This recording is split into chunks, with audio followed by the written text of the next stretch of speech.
My brother is a disturbed man, he suffers from mania, and in an attempt to prevent me from marrying my fiancé, he broke his own leg. Later, I was murdered in a conspiracy by my fiancé and my best friend. At my funeral, this couple was intimate, scheming on how to spend my inheritance. My brother, who was left with a limp, chased them across half the globe in madness, covered in blood. He brought their severed heads before my corpse, then, holding me, he stroked my head and murmured by my side, "Little darling, your brother has always been here for you, in another life." When my fiancé hugged me, urging me to slip sleeping pills into the water my brother was drinking, I pushed away that man with the disgusting smile. What could possibly be wrong with my brother? He just loves me too much. Luyu. When the time comes, just drop this thing in your brother's drinking glass. Your brother surely won't suspect you. This drug could knock out an elephant, once your brother is asleep.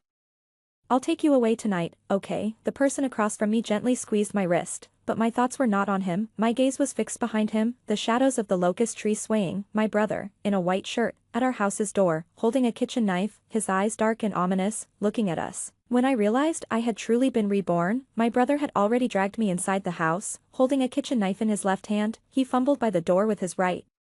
Probably not finding the rope, he tore off his own tie and tied my wrists. Don't see Yuze, my fiancé, the man who just had me drug my brother. I let my brother handle the knots on my wrists. He truly cared, crying for me, even patting the knots with cotton to avoid hurting me. Brother. I caught his fingers. He paused. Previously in my life, I found even touching him repulsive. This gesture made him hesitate for a second or two, then, he covered my mouth with his hand. Shut up.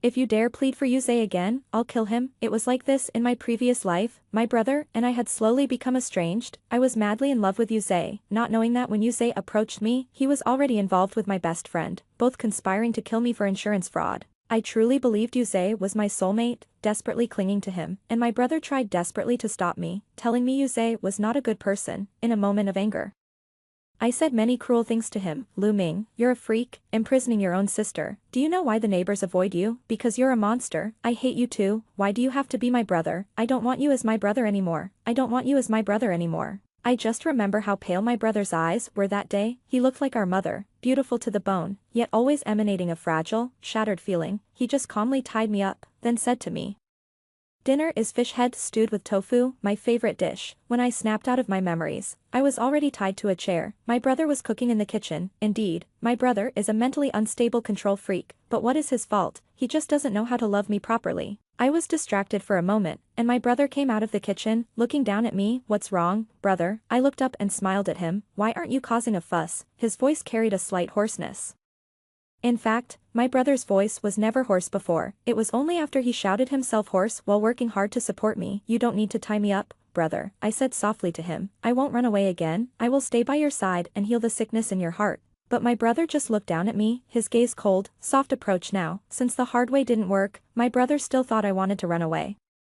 But what he didn't know was that he couldn't resist when I softened my approach toward him. The man who turned to leave had a resolute silhouette. I cleared my throat slightly, adding a bit of tone. "Brother, it hurts." 3 seconds later, I was sitting perfectly fine in front of the chair. My brother squatted in front of me, frantic as if I had lost a limb. "Where does it hurt? Should we go to the hospital?" It wasn't on purpose, brother. He wanted to touch me but hesitated because I had once yelled at him loudly, telling him not to touch me. So, during times when I was angry, he never dared to go against me. My fingertips brushed through his soft black hair. He froze, looking at me with a shocked expression as if he hadn't seen it in 800 years. I lowered my head, delicately tracing the corners of his eyes. "Brother, in this life, it's my turn to protect you. I'm serious, now that I've been reborn. Yuze and my so-called best friend, these two scoundrels, won't have a good life. Why should they dirty my brother's hands after my death? Luyu, didn't I ask you to drug your brother yesterday?" Yuze, with his hands in his pockets next to the small store, frowned at me. In my previous life, my obsession with Yuze was like being cursed, so, he always ordered me around arrogantly. "If you don't put your brother to sleep tonight, don't expect me to help you escape." In my last life, I drugged my brother because of what he said, but I don't know if my brother has a high tolerance for drugs. He woke up halfway, struggling to chase after me. He tumbled down the stairs, breaking a leg. I still remember that day. His eyes were so red. As he lay on the ground, he still tried to keep me. He shouted at me, "Don't come back, they are bad people." His voice was completely hoarse, painfully telling me, "Trust your brother. Your brother would never lie to you until his death." Until his death, he would never lie to me, but at that time, I only thought he was a control freak who wanted to keep me locked in his room forever. Yuze probably thought that threatening me with not eloping would make me anxious, but I didn't even raise an eyebrow, asking him, "This drug, It won't kill my brother, will it? And my good, best friend Adu on you. Just then it coincidentally sat next to me with an ice pop. Luyu, it's simple, just watch the dosage, and let your brother sleep. After all, he's a scum, and he deserves to die. He deserves to die. Would someone who deserves to die chase after the two culprits to the ends of the earth after my death? Would someone who deserves to die drag a disabled leg to avenge a sister who never listened to him and was always wary of him? Do I not know whether my brother is a bad person? I looked up, almost wishing I could tear these two people in front of me into pieces right now, but now is not the time.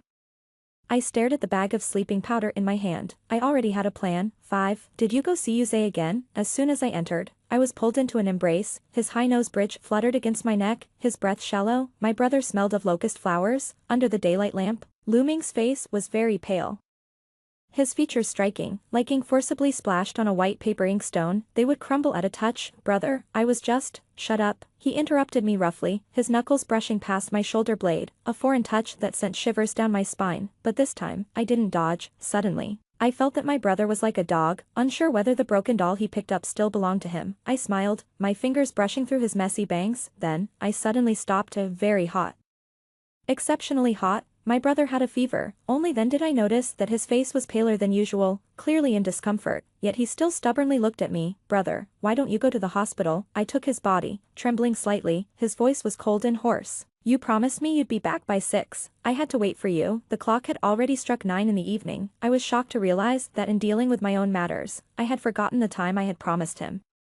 But my brother, like a fool, insisted on waiting for me even if it fried his brain. My brother lay on the sofa, he looked at me with a shock that seemed centuries old, because I was going to cook dinner for my brother. This was the first time in my life I was cooking dinner for my brother. 6. I'm very good at cooking. In my past life, to please Yuze, I kept changing up the meals I brought him, but towards my brother, I often snorted in disdain, so it was many years later that I learned my brother.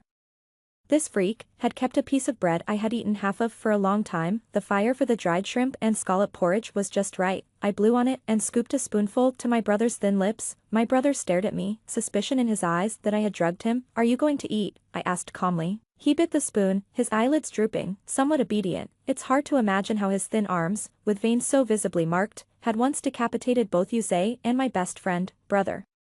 Have you thought about our future? As my brother ate the porridge, I spoke softly to him. I'm about to graduate, and your job isn't stable. We could sell our current house and move to live by the sea. I want to open a flower shop. Once upon a time, my plans for the future certainly did not include my brother. The phrase I said to him the most was to tell him to get lost, even though it was he who raised me, he who gave up everything for me. Brother, do you not like flowers?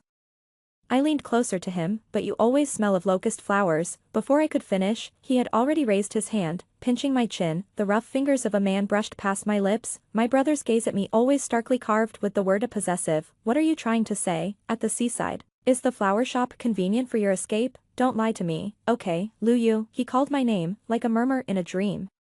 You know full well that the first thing you would do in a new place is to ditch me. He was telling the truth. In my past life, I would have indeed done just that. My brother was like an animal bitten by a snake, forever fearful of ropes and wells. Thinking I was the venomous snake tempting him to swallow the bitter fruit. There had been too many times when I had left him with nothing. In the empty room, we silently faced each other. You need to prove it. My brother stared at me.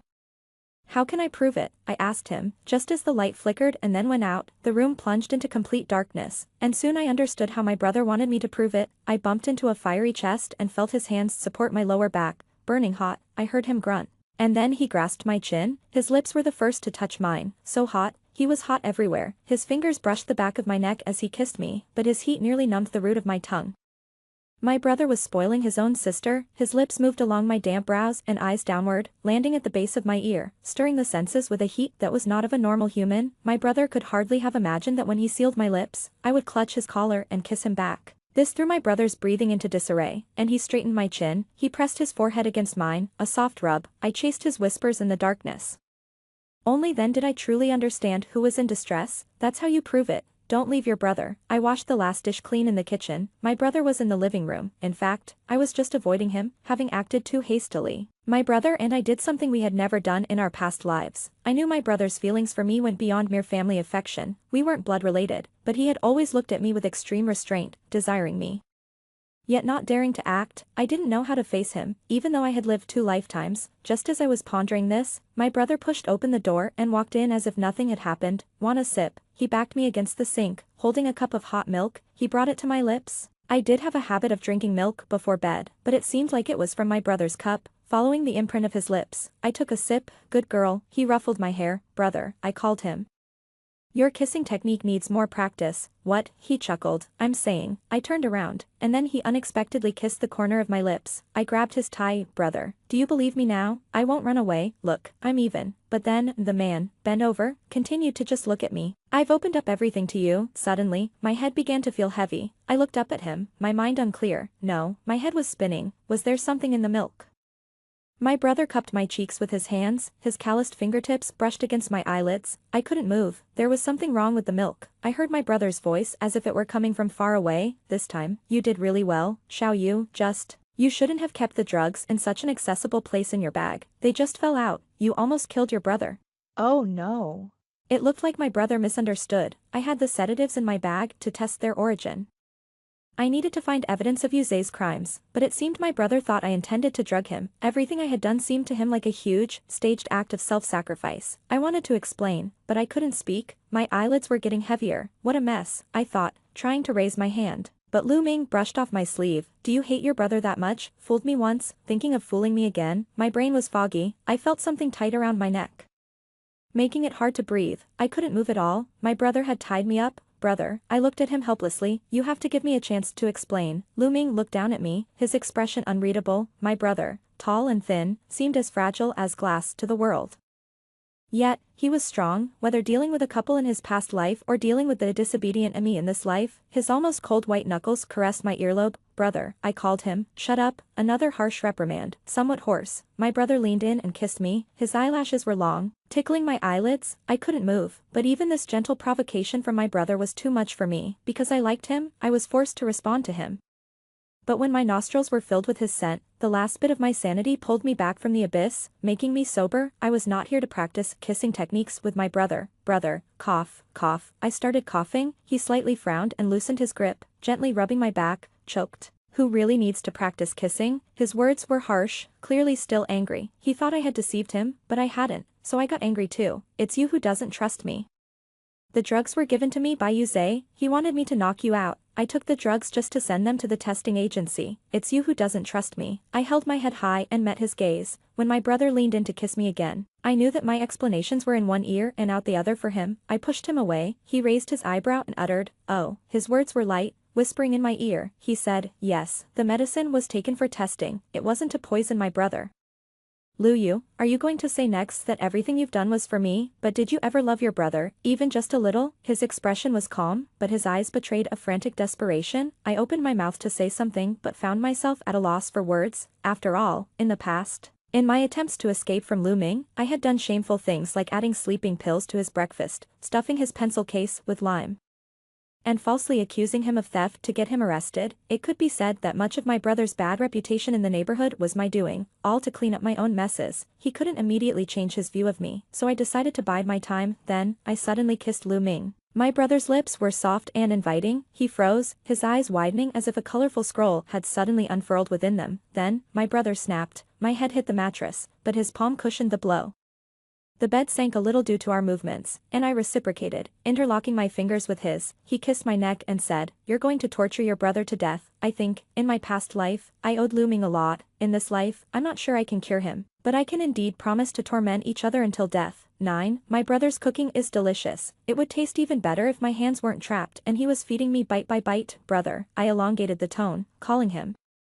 The silver spoon hesitated at my lips. Lu Yu, the last time you acted so coy, you almost landed me in jail. He stated this indifferently as a fact. Yet, under the table, my leg brushed against my brother's shin. He paused, a blush crept up his cheeks, so innocent looking. I would have believed it if he hadn't just pinned me down on the bed like a starving wolf. Brother, do you believe in fate? Actually, I had a dream last night where I saw the future. In the dream, I married Yuze.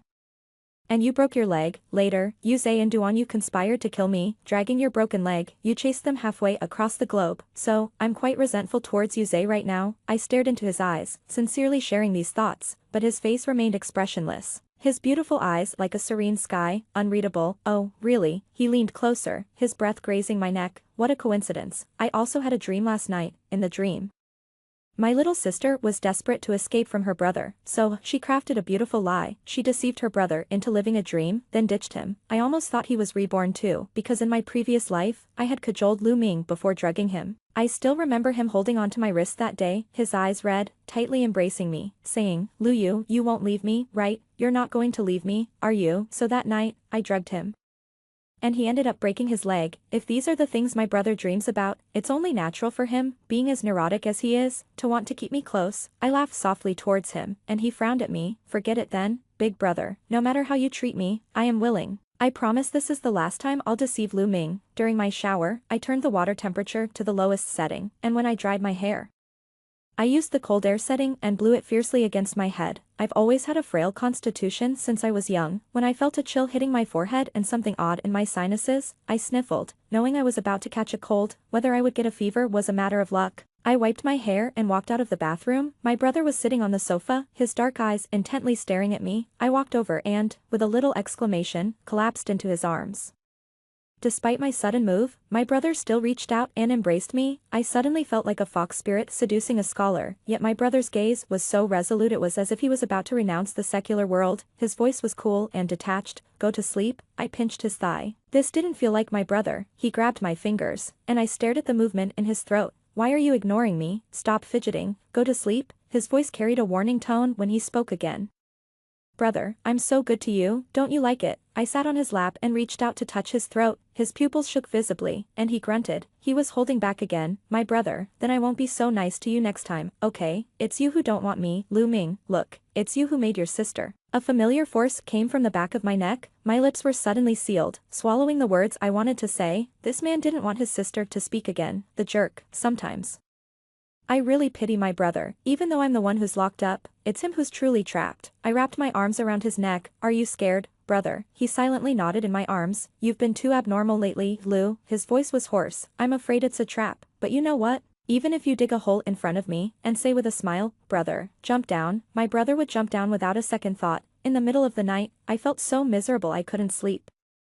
I went to knock on my brother's door. "Brother, I think I have a fever." My vision blurred. I looked up at him, and in that moment, a lot of things flashed through my mind. I thought my brother was quite handsome. He'd probably be quite popular with the girls at school, but unfortunately, for my sake, He scooped me up in his arms immediately, to the hospital. Without any hesitation, his coat was already covering me. He touched my forehead with his hand. I could feel him shiver. It must have been very hot. My brother always panics because of me. My brother is too perfect. So God gave him a weakness, which is me. My brother's life, because of me, is utterly shattered. 12. In the taxi, I leaned against my brother's shoulder, feeling genuinely cold, so I clung tightly to his coat, holding his hand. I played with the veins that stood out on the back of it. "Are you still feeling uncomfortable?" "We're almost there." He was worried about whether the fever had affected my brain. I really wanted to tell him I was okay, and that actually, I had done it on purpose. But I couldn't bear to see his expression when he learned the truth. In a panic, my brother rushed me to the emergency room and settled me in a chair in the fore area. He straightened my collar, crouched in front of me, and called me his good little one. "I'll go pay the fee and be right back. Be good. You'll feel better after the 4. I buried half of my face in his coat, watching him with just my eyes. As I nodded, he patted my head, pulled at my collar, and kissed the corner of my mouth. I watched as he hurried away. My brother really wanted to get back to me as soon as possible, but I left his coat on the chair, turned around, and slipped into the vast night outside the hospital. 13. I really wanted to be by my brother's side for a lifetime. Maybe one day, he would understand that I truly loved him, but unfortunately, I didn't have much time left. I couldn't afford to lose the patience of Yuze and Duanyu. It had been tough, but I managed to obtain some evidence of their crimes. It was 4 in the morning, just before dawn, when I called Yuze, but he didn't answer. Understandable, as who wouldn't be asleep at this hour. Meanwhile, I couldn't help thinking about how frantic my brother would be upon discovering I was gone. When I was very young, he once lost me in a mall. I cried amid the crowd until he pushed through and held me trembling in his arms. Since then, he always managed to find me, until in a previous life, he broke his leg, and his sister left him without looking back. The ringing of the phone interrupted my thoughts. It was Yuze. I answered. "Did you run away?" He was silent for a moment before he asked. "Yeah." My brother is a bit tricky to deal with. The drugs were taken by my brother. Can you get another batch for me? Don't worry, he's let his guard down around me now. This time it will definitely work. To dispel Yuze's suspicions, I had to pretend to despise my brother deeply. And Yuze was acting strangely today, as if he used a voice changer. This was not a good sign. It meant Yuze was starting to doubt me, like dominoes. I feared that any change from me might completely alter the timeline. How can I trust you, Yusei? After all this time, how can you still question my trust? Apparently, Yusei must have sensed something. I had to keep upping the stakes, taking a deep breath before finally saying, "Don't you know I like you?" There was a long silence on his end before he finally asked, "What about your brother? I need to make sure your brother hasn't turned you against us." My brother. I can barely stand to look at him. He's just a pesky dog around my feet. I'd set off fireworks the day he dies. Yeah. Right, not at all. What I said was definitely sarcastic. I closed my eyes and silently added in my mind, "It seems they finally trusted me and gave me an address, 876, Nan Street. Be careful, Yusei and my best friend Duanyu must be involved in some illegal activities. I even suspect that they had conspired to deceive others before they knew me, so this time." I secretly turned on the recording function on my phone. I glanced down at the phone screen, 45 missed calls, all from my brother. The meeting point is an abandoned warehouse. Yusei is always cautious, making it seem like we're engaging in illegal activities even though he was just eloping with me. I can't believe I didn't realize something was wrong in my past life. It's almost dawn, and the light is seeping through the windows. My mind still feels muddled. I thought about quickly gathering some evidence to call the police and get Yusei and his accomplices arrested. My brother. My thoughts were suddenly jumbled, intensely swirling in my mind. I couldn't help but remember his name, realizing that even a moment's betrayal could suffocate me like this. I don't want to lie to my brother anymore. I really regret it. As I walked to the end of the factory, I stopped in shock. The sun was rising. A person was tied to a chair, stammering. It was Yusei. And behind him, my brother had his hands in his pockets, playing with a phone card. At that moment, I suddenly realized, my brother had tied up Yusei. He had learned to solve problems from the root. No wonder he used a voice changer. It wasn't Yusei who answered the phone, it was my brother. What did I say to my brother on the phone? I said, "My brother, I can't even bother to look at him, just a dog that bothers me. The day he dies, I'd set off fireworks to celebrate. I am doomed." The sunrise created a clear divide between him and me. I stood there, feeling my throat dry. "Brother," he tilted his head, his beautiful eyes reflected my image, devoid of emotion. "Are you preparing to plead for him?" He kicked the person sitting in the chair in front of him. Yusei was clearly terrified, desperately looking at me for help. "So cowardly, brother. Let's get this straight. I'm not siding with him, but we don't commit crimes. So you're pleading for him?" He interrupted me. This side of my brother felt so unfamiliar. I had never thought my brother would look at me with such eyes, flat, indifferent, silent. What should I say? I explain. My brother wouldn't believe it, and then everything would just spiral out of control, eventually breaking the bond between us. I thought my brother would be angry, that he would scold me, that he would tie me up and take me home to settle accounts, but he didn't. His calmness made me panic, like slowly sinking into a lifeless swamp. After a long while, I heard him sigh. "Xiaoyu, you know, I like you. I'm afraid of many things, each one about you. I'm afraid you'll get hurt. I'm afraid you'll pick up bad habits. I'm afraid you'll leave. Over the past few days, I've been wondering just how much you must hate me. To the point where you despise me so much, you'd sacrifice yourself. Later, I realized that even if I forcefully held on to you, you would still leave. So, little you, I won't stop you anymore." My brother pushed the man away. I couldn't catch up to my brother's figure in the sunrise, only his words lingered. "Take good care of yourself with him, remember to visit the hospital, I won't see you off." I was stunned there. It took me a long while to come to my senses. My brother doesn't want me anymore.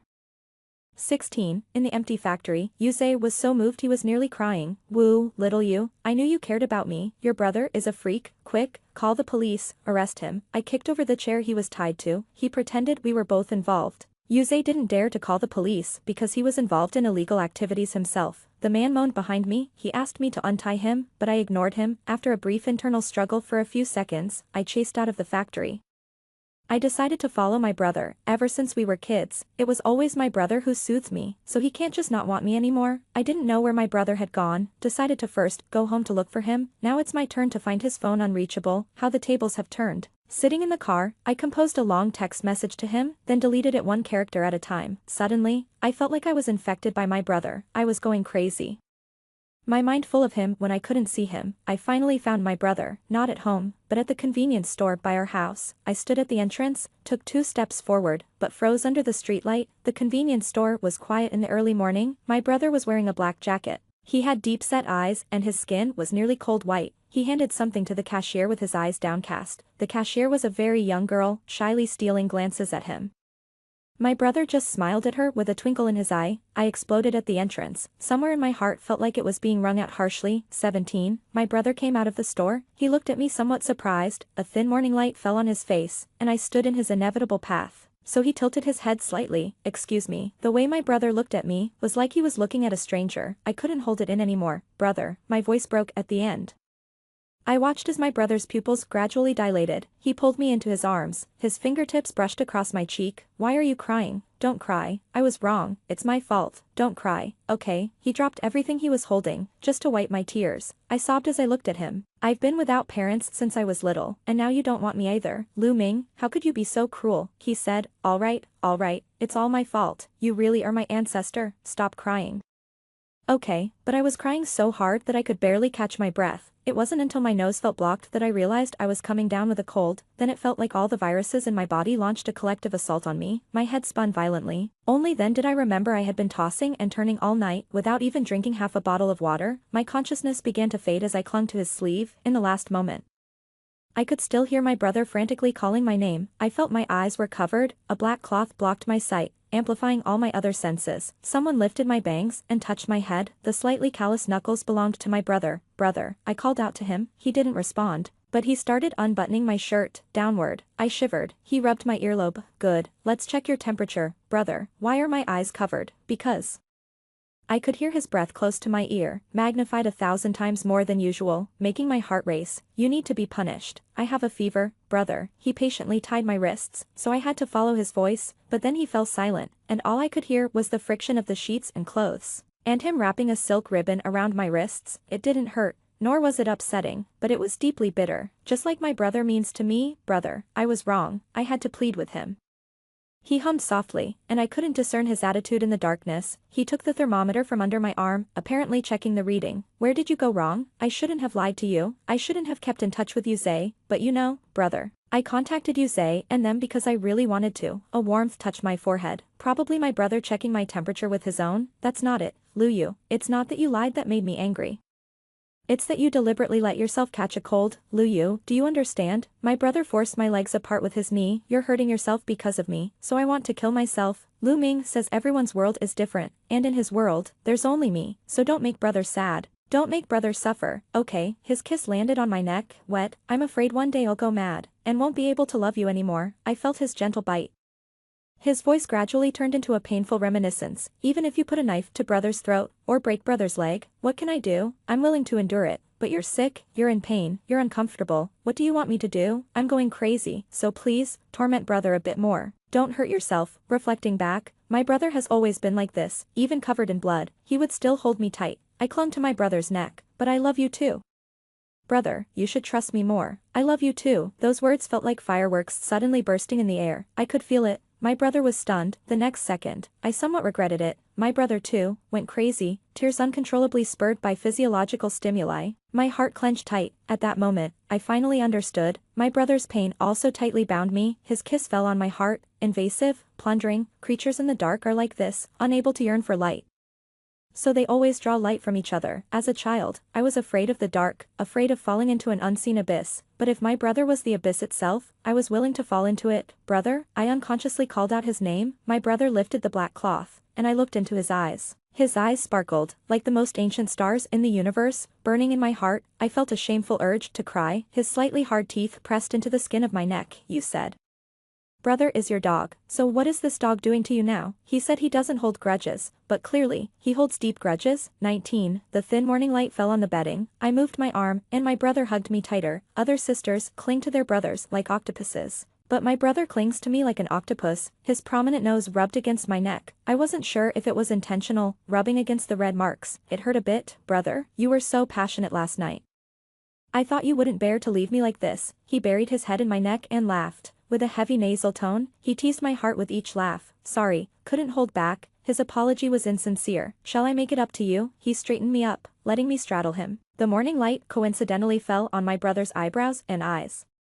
He squinted reflexively, his hand caressing my waist, his face as exquisite as if sculpted by the most famous ancient Greek sculptor. I leaned over and bit my brother's shoulder. He reached out to lift my falling hair. I ground my teeth, imagining how my brother handled me last night. I was a bit angry, so I bit down hard. He hissed, endure it. I pinched his neck. He obediently nodded, and I looked down at the teeth marks left on his body. My teeth are really good. Such a beautiful proportion. TSK.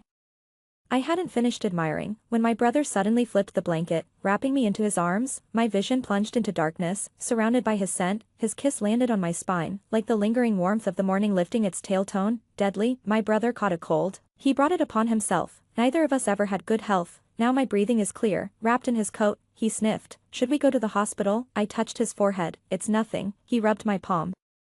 Yusei is very likely involved with an illegal pharmaceutical factory, but he's cunning. I was investigating him even before you took action. It's just a pity. We're lacking some key evidence. Indeed, whether in his past life or this one, my brother had investigated Yusei, but clearly, both times he failed to catch him slipping. However, my brother was investigating him concerning the illegal pharmaceuticals, and Yusei, he might still be involved in another, even more dangerous activity.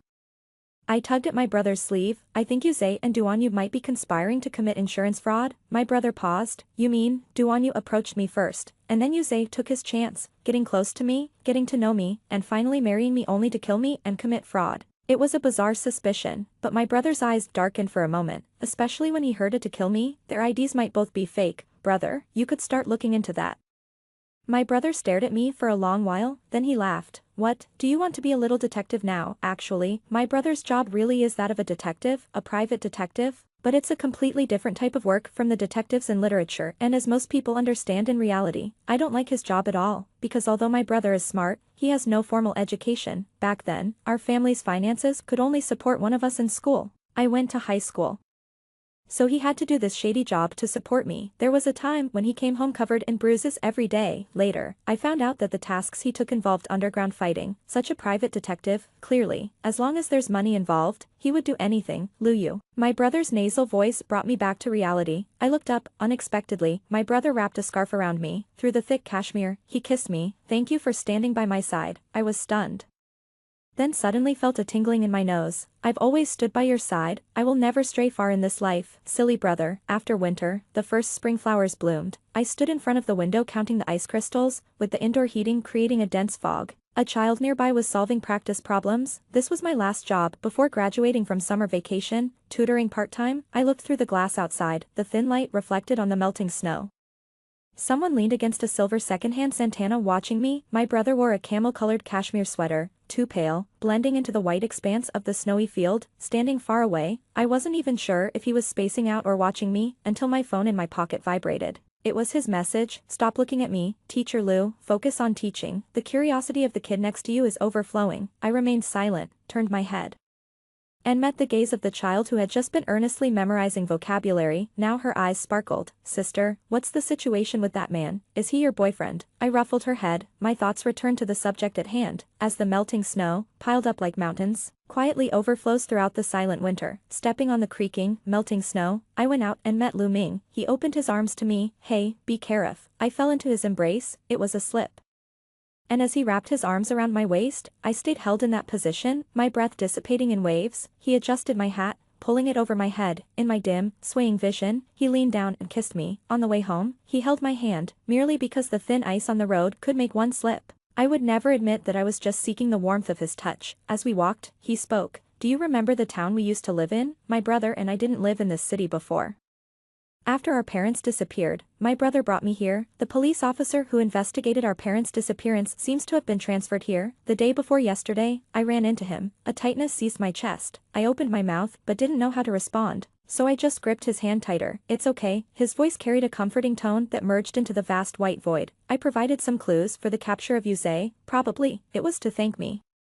My brother and I reached our front door. A plainclothes police officer was standing there. His hair had grayed more since the last time I saw him, yet his gaze was as sharp as ever, or rather, honed by the years into something even more formidable. The middle-aged officer's eyes lingered on the hands my brother and I held, his look somewhat playful. Long time no see. The bond between you siblings is still as strong.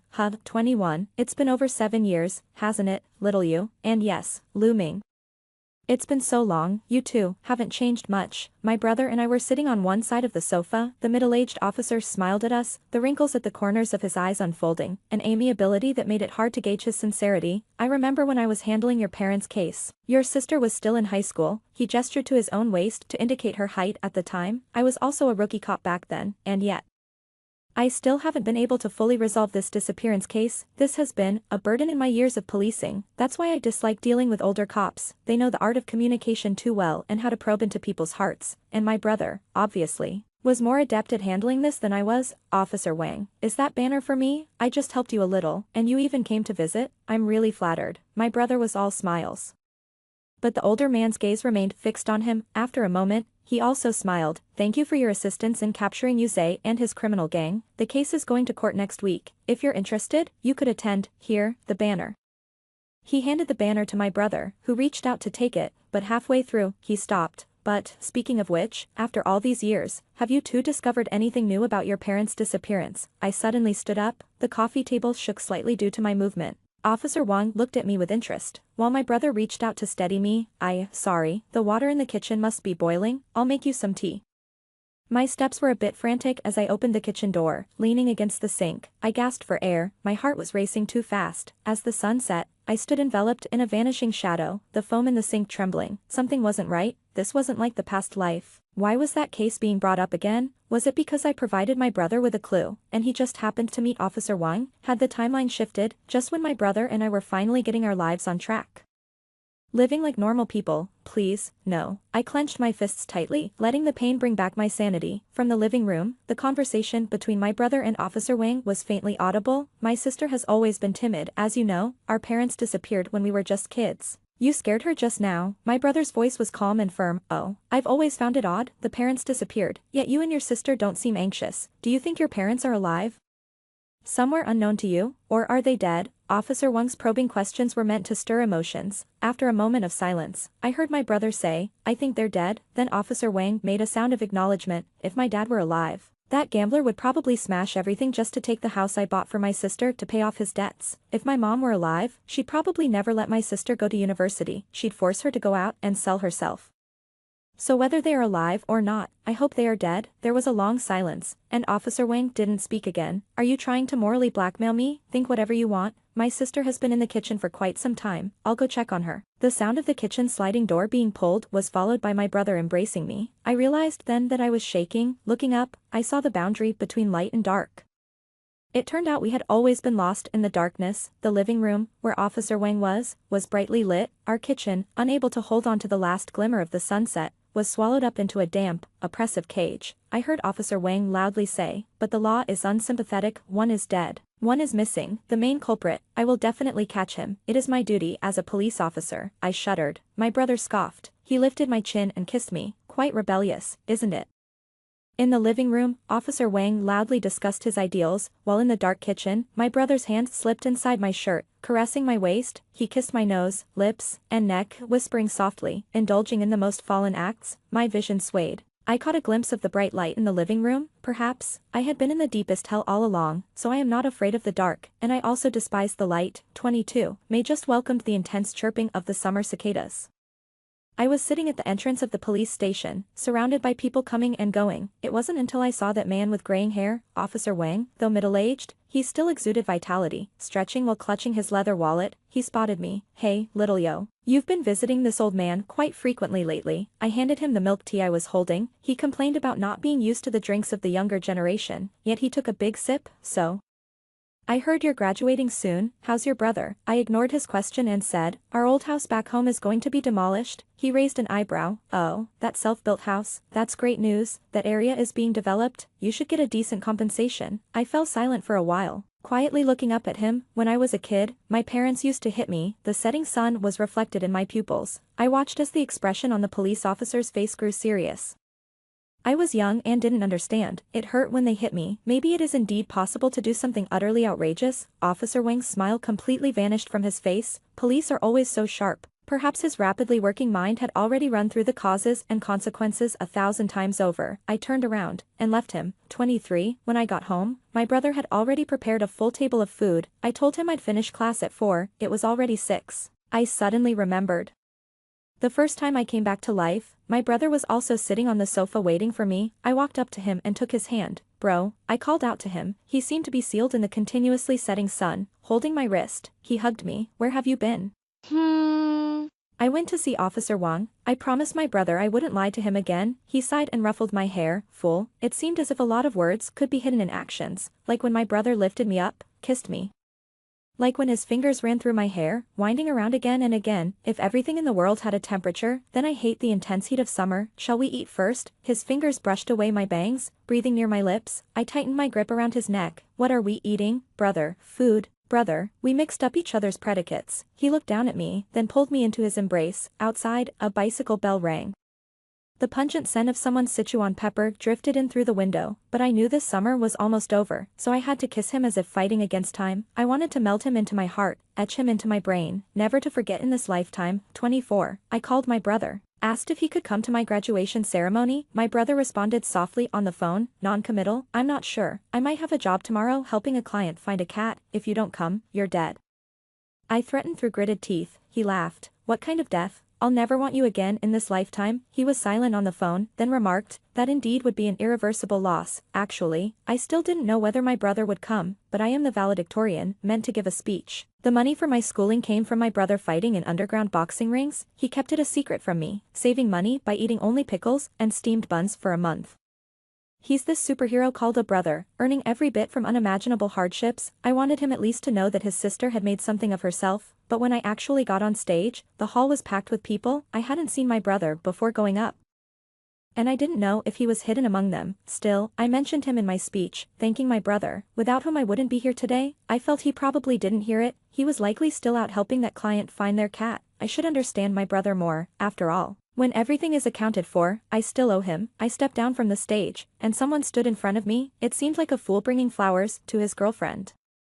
Until I realized this fool had my brother's face, I was stunned. That was the first time I received flowers from my brother. Flowers. His tie was slightly askew, clearly just having met with a client, perhaps even turning down a significant commission. He leaned forward, smiling at me. Hey, little yo, I bought some white roses. You look prettier than the roses. During the 15 minutes I walked with my brother through the bustling playground, I counted a total of 27 girls sneaking glances at him. 3 girls asked for his WeChat, treating me as if I were invisible. I was somewhat relieved that my brother had never spent time on a college campus. Otherwise, who knows what kind of wealthy, beautiful rivals might have appeared. Many graduates were taking photos on the playground. I tugged at my brother's sleeve. Bro, let's take a photo together. I rarely took photos with Lu Ming, because I used to think there was nothing worth capturing with my controlling brother. This was the first time I wanted to keep something with him. He looked at me with lowered eyelids. The emotion in my brother's eyes was so intense. I was somewhat glad it was a crowded playground. We asked a young girl to take a few pictures for us. When she returned the phone to me, the girl smiled. You and your boyfriend look great together. Thank you. I didn't correct her.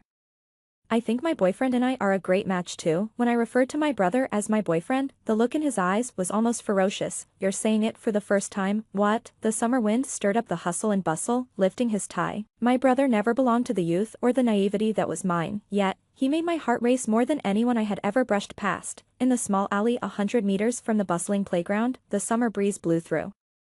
My brother pinned me against the wall and kissed me. It's the first time you called me your boyfriend, baby. I've waited so long for those words. His kiss nearly made my knees buckle. Life seemed to have entered a cycle of improving fortunes. My brother and I kept our lips sealed about a certain matter. Waking up in the morning, he held me in his arms as we brushed our teeth, our reflections mirrored in the glass. We each went to our own jobs.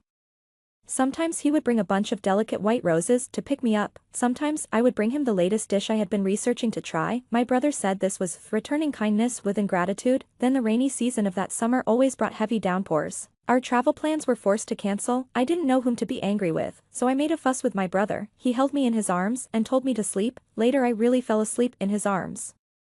Waking up to the continuous rain tapping against the window panes, the sunset streaked through the raindrops, and the street ads lit up one by one. My brother kept holding me in that same posture, still angry. He tousled my bangs and asked in a hoarse voice. I looked up and kissed his lips. Dummy. One evening, I came home early. It was my brother's birthday, and I wanted to surprise him, so I sneaked into his study, a place more like a clutter of books and miscellaneous items, where I used to study and solve problems, now used by my brother as his office. I planned to secretly hide his gift in the cabinet. While opening the drawer, I accidentally glanced at the stack of white papers on the corner of the desk. They were just ordinary sheets of paper, but it was clear someone had used them as padding for writing before, leaving some impressions. My gaze fixed on a pencil that had rolled to the side, possessed by some impulse.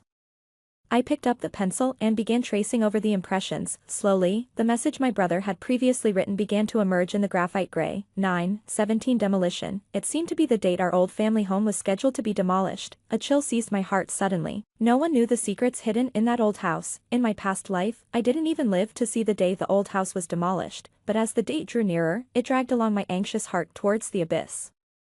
Until a calm and gentle voice pulled back my thoughts. "Little yo, what are you doing?" My brother leaned against the door frame, calmly raising his eyebrows as he looked at me. "Brother." I instinctively pulled down the marked paper and crumpled it. My brother stared at the crumpled paper in my hand. "What is it?" "Let your brother have a look." I lightly tossed the ball of paper into the trash can and walked over. Looping my arm around his neck, my brother bent down to look at me.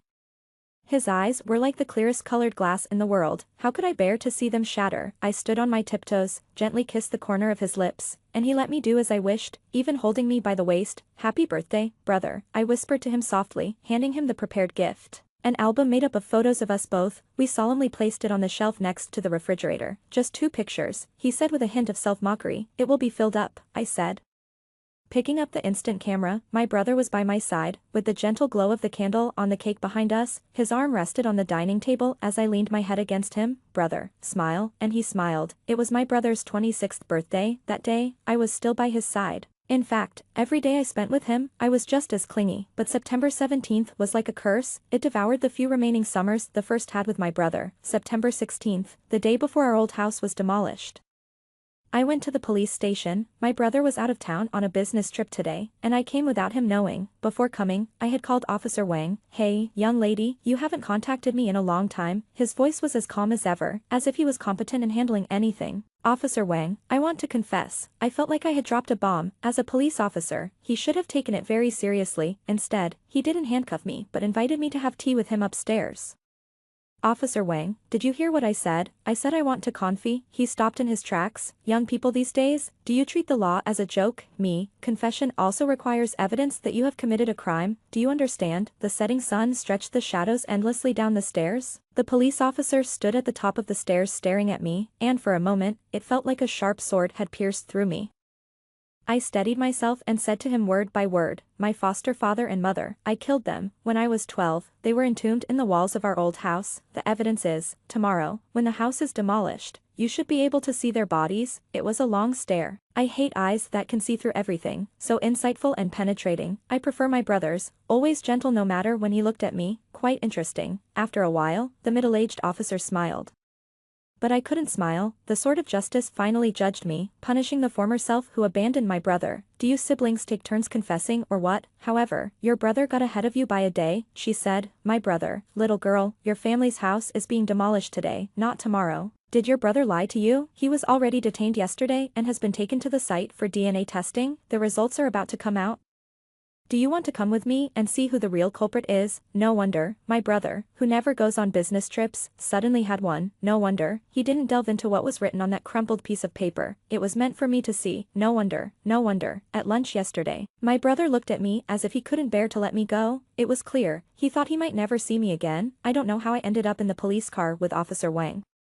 Nor do I remember what he whispered in my ear, as the wind swept silently past the street scenes outside the window. For the first time, I thought about rescuing my brother. They say the start of autumn has arrived, and with it, my summer has gone. 28, my name is Luyu. The trafficker said it was embroidered on the cloth I was wrapped in when I was stolen, the year I was sold to my adoptive parents. I was 3 years old, my adoptive mother said. "A girl is just a loss of money, isn't she?"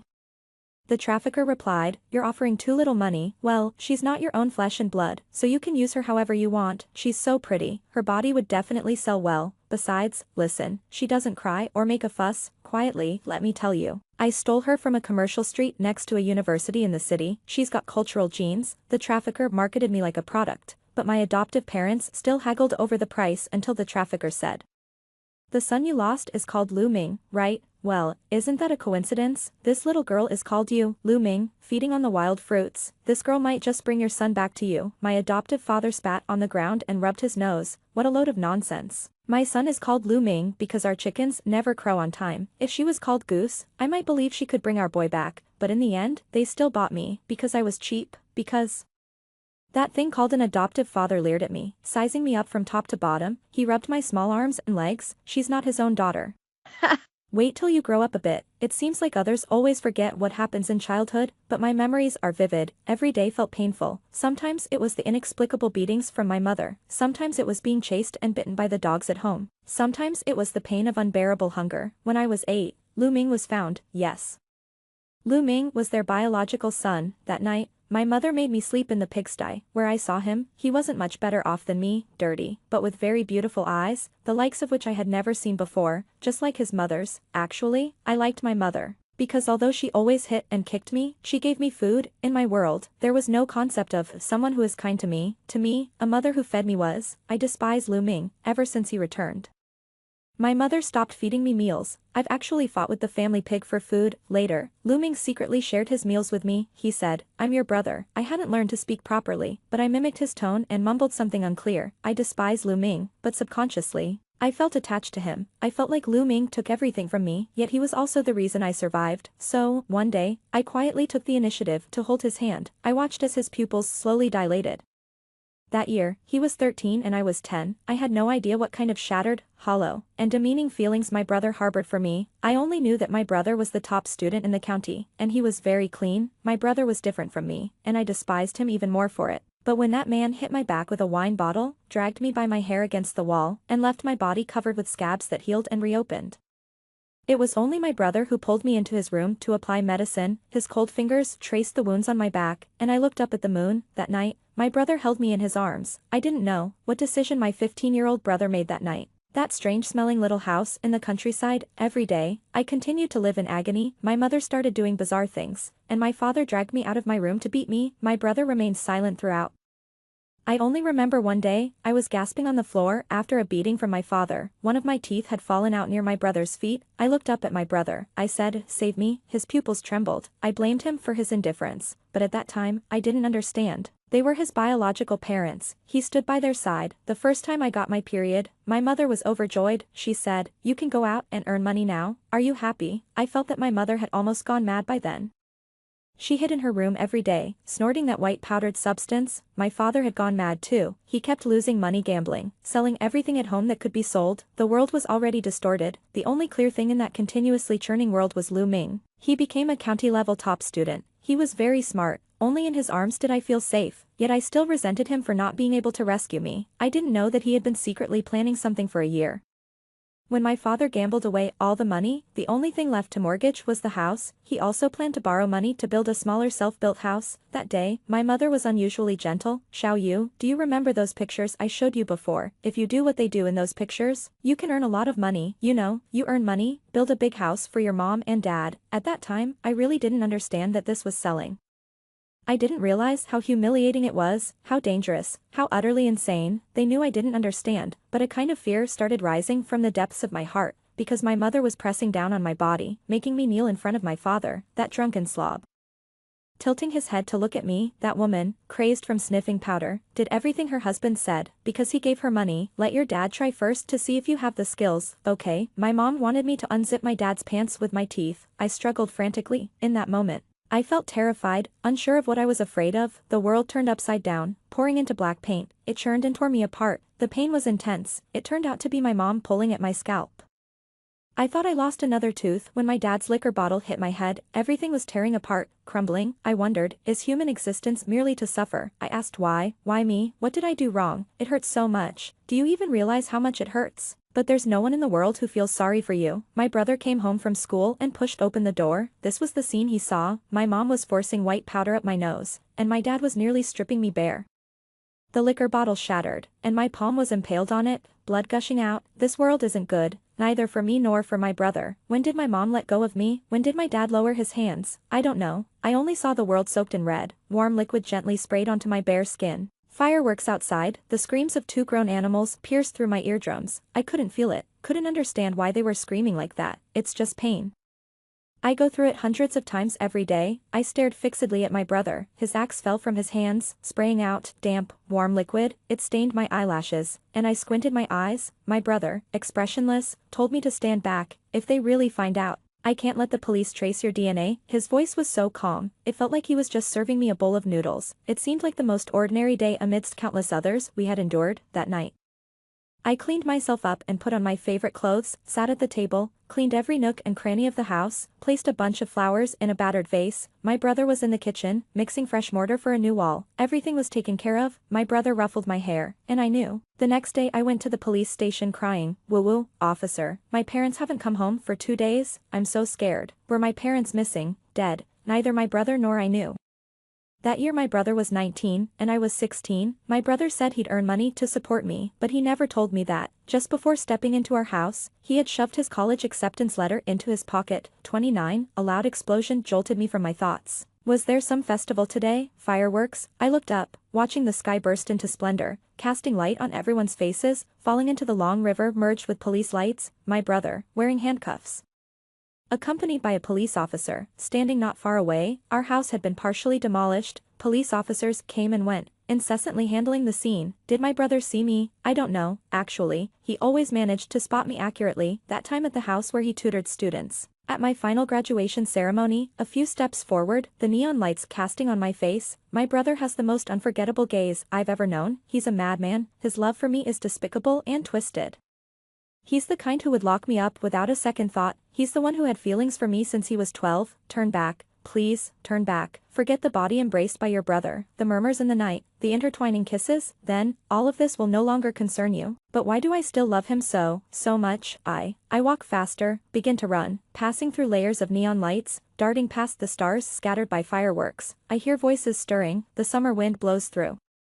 My brother stands on the platform, his hands are cuffed. I rush over to kiss him, our lips crash under the falling fireworks. In reality, I've always been in an endless darkness. My brother is my only star. You must let me kiss him at the end, because he is my only star. Police officers rush over to separate us. My brother looks down, he doesn't speak to me again, as if I were a stranger suddenly entangling him. Your brother didn't want you to be an accomplice, Officer Wang says beside me. Lighting a cigarette, I stare at the fading fireworks in the sky and softly say, my foster father almost violated me, my foster mother is forcing me to take drugs, so, they don't deserve to die, only my brother deserves to die, right? Why don't you arrest them, Officer Wang? Is it because you can't? He ignores my emotional provocation. Murder is against the law, that's the legal rule. I regret not being able to put those scumbags in jail. But whether they deserve to die is for the law to decide.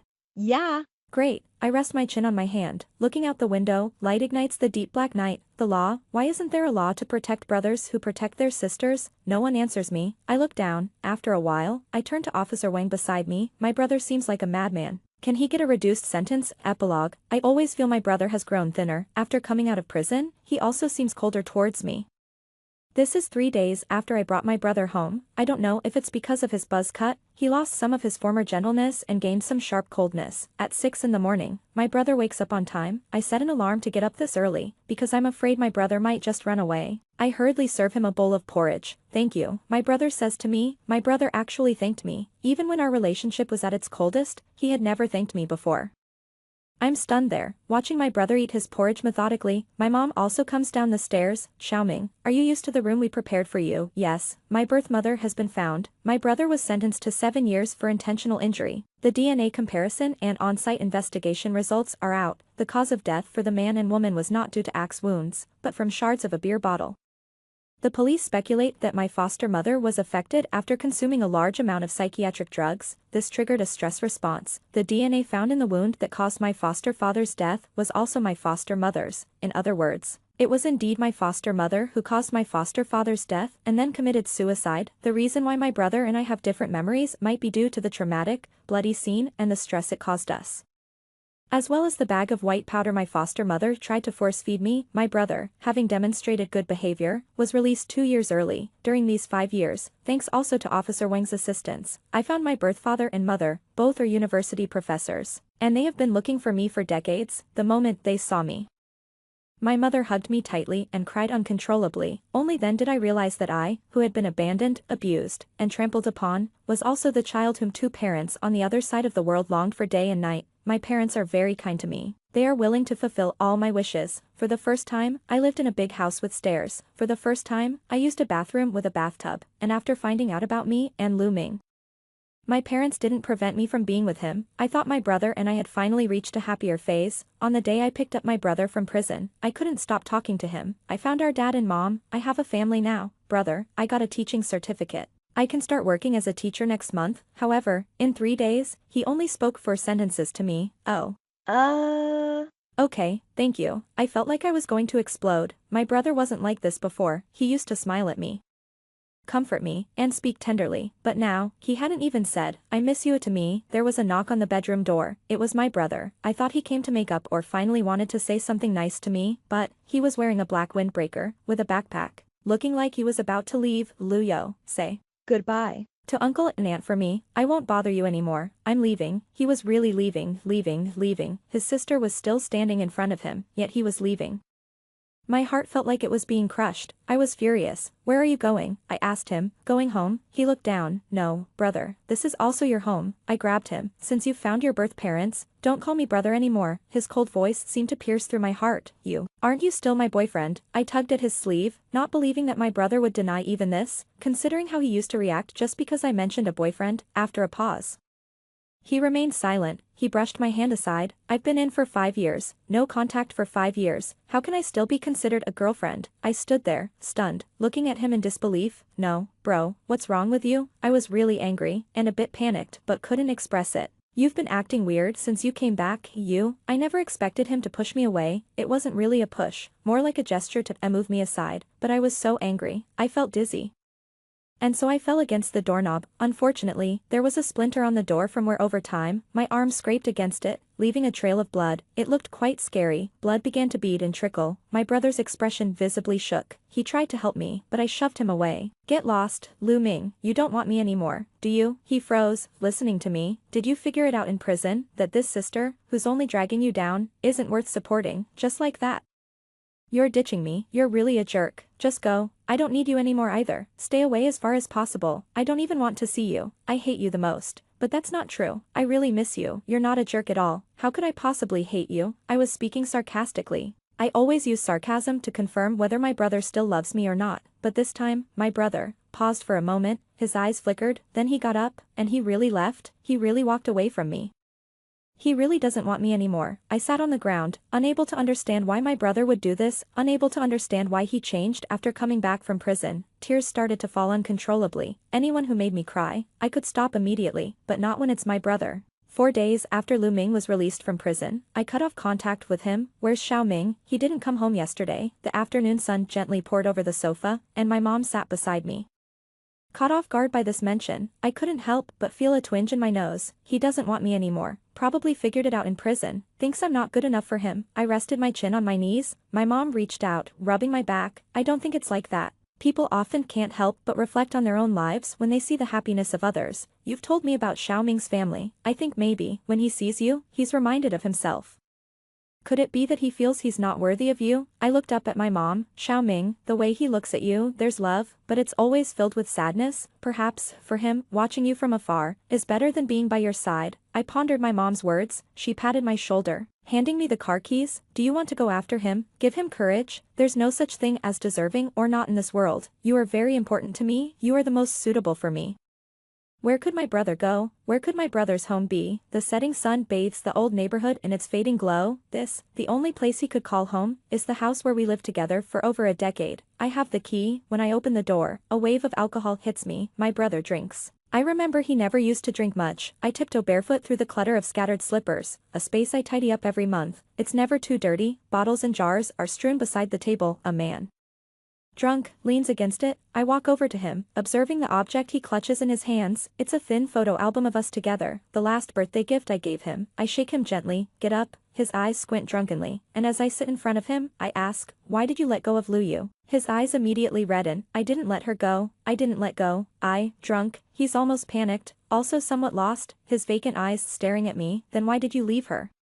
"Because she doesn't need a brother anymore." His voice is soft and moist. "She doesn't need one anymore. If she stays with her brother, people will talk. Why would she be with someone who's been in jail? It can't be like this. It shouldn't be. She needs to be okay." I lean on the table, playing with his bangs. "What if she doesn't care?" My brother opens his eyes to look at me. "But others do. I can't let my sister be the subject of rumors, speculation, and humiliation."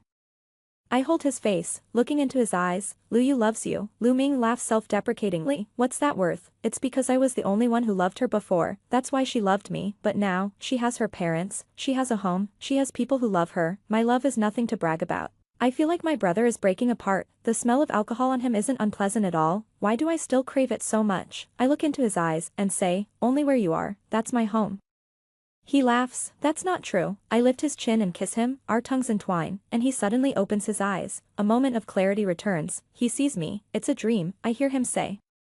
Yes, it's a dream, brother, you can do whatever you want to me. He presses me against the table and kisses me. I hear him say so many things to me. I miss you, don't go, I love you, I like you so much. He says everything I wanted to hear, in the silent loneliness of the night. I have spent countless nights in this room, in this spot, with my brother, through many a humid, oppressive night. The night breeze ushers in endless darkness, my stars light up again, faintly illuminating the night.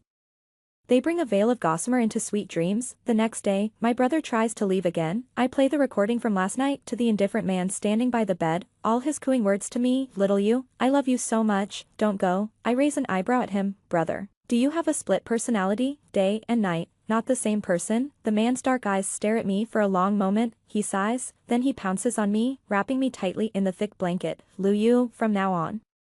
It's too late for regrets.